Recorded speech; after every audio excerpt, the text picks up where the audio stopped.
Once I was bound by sin's galling fetters, chained like a slave I struggled in vain, but I received a glorious freedom when Jesus broke my fetters in twain. Glorious freedom, wonderful freedom, no more in chains of sin I repine. Jesus the glorious emancipator, now and forever he shall be mine. Now and forever he shall be mine.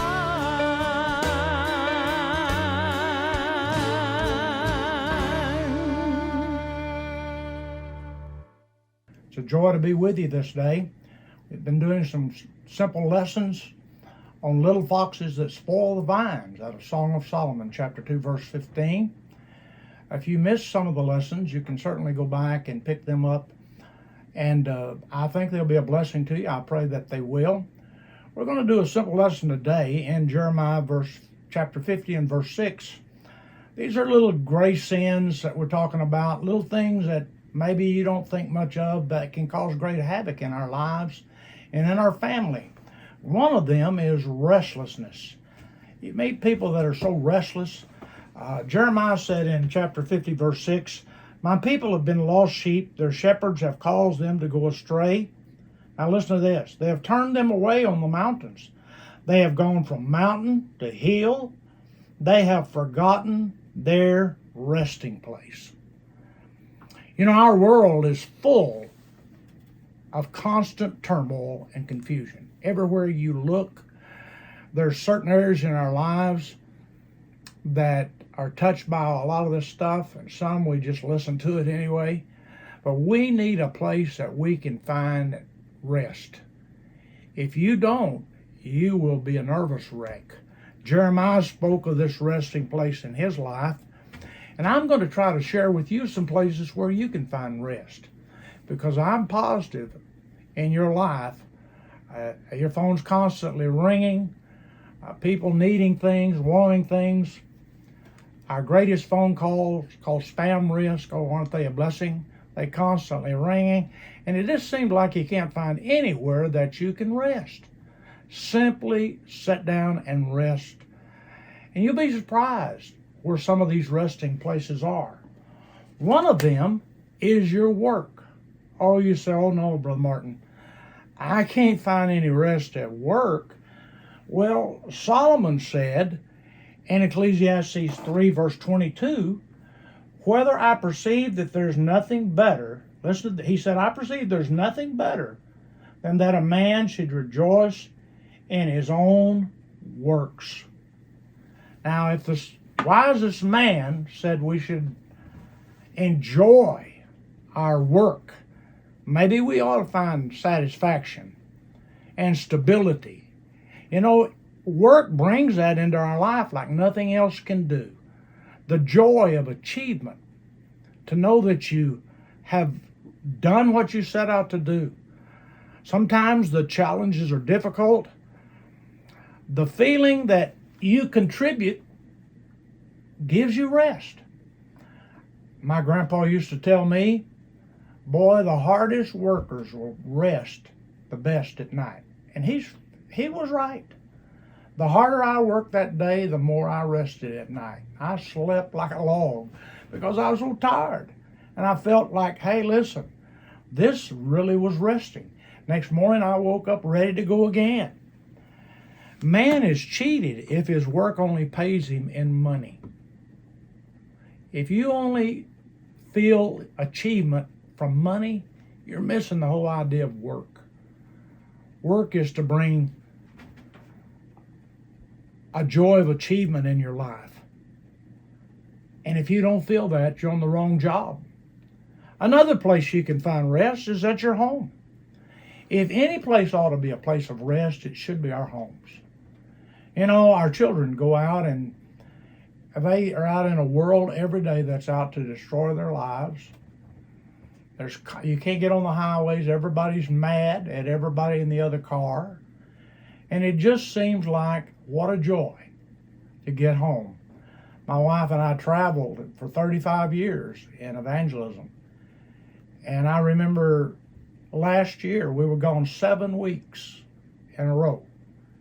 And I'll tell you, the greatest joy was when I pulled up in our yard and parked that camper and went over to our RV and sat in my recliner and slept in my bed.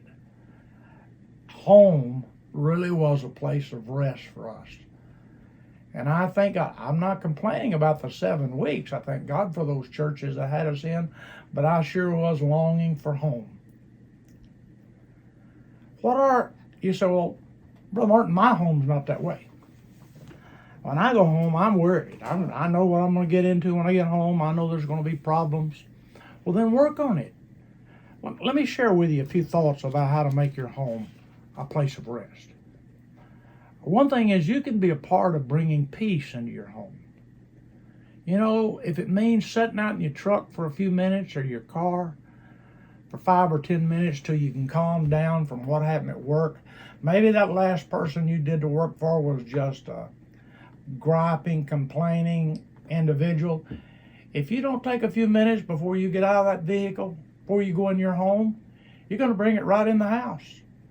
You're going to walk through the door and kick the dog, and the dog hadn't done nothing. The dog's looking like, I want you home, and what do you do? No, don't kick your dog. I'm just kidding. But I'm simply saying, your home should be a place of peace to get away from that kind of stuff. Bring love into your home. I believe God gave us a wife to bring love into our home, but that doesn't mean that we men should not bring love also. Bring some harmony. Come in. I know it's not easy. I'm not saying it's easy. But it's much nicer to come in singing than it is come in griping. If you want a place of rest, come in with unity. Put God first. These are things, simple things that can make your home a place of rest, where you feel like, boy, I can't wait to get home because I get to see my wife and my kids, and we're going to have a supper, and it's going to be a wonderful time just to sit down and relax with my family. And I know families that they don't feel that way. I know as a young man, my dad wasn't saved at that time, and I dreaded going home as a young man. And I'd do everything in my power to keep from coming home. I'd go down the creek and mess around down by the creek, or I'd go 3 or 4 extra blocks walking home from school just so I wouldn't have to get there. And then Jesus came into our home and everything changed. I couldn't wait to get home because my dad was reading the Bible now, and my mother was reading the Bible, and we were praying over our meals. Jesus makes a complete difference. Christianity, the church, can be a great place of rest for the Christian. I pastored, some 20 odd years, and I would tell my people, leave all your worldly things out in your car. Leave all your troubles out in the car. When you walk in the house of God, come in here. This is a place of harmony, unity, peace, and love, and it's a place where God will meet you. If you want peace and you want to stop being so restless, I've met men and women too through my life. They can't find any rest. They go from one job to the next. They marry, divorce. They don't have any happiness. And the main reason is Jesus is not in his rightful place. In the book of Psalm, I believe it's chapter 126. If I'm wrong there, forgive me. But it says, except the Lord build a house, they that labored, they do it in vain. Restlessness. So many people, as Jeremiah said, they wander from mountain to hill, never finding rest. They've got to realize that there's no rest this side of God. Jesus said, all ye that are labored, heavy labored, come to me and rest. I know these are things that you already know. But sometimes I think we need to be reminded, because we live in such a restless world. We must find a place and places where we can find peace. Because without God, there is no peace. He is, ladies and gentlemen, the Prince of Peace. I hope and pray this short lesson was a blessing to you. And if you're going through some trials in your life and you're having trouble finding that peace, and you just feel restless, you're depressed, you go from here to here trying to find the answer, could I tell you the answer is Jesus? Jesus Christ. There's an emptiness in a lot of people's heart because that spot was made for Jesus. And all you have to do is come to him as a sinner. Ask him to come into your heart and save you. And I promise the restlessness can go away and the peace of God will come.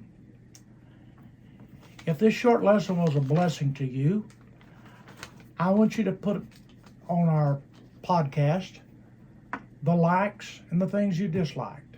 Just press them. And if there's something that was said that was a blessing to you that may help you, or even if this lesson brought you to Jesus and you got saved, make a comment about it and let us know. It would be such a blessing to hear from you. And I'm looking forward to the next time. God bless you. Bye-bye.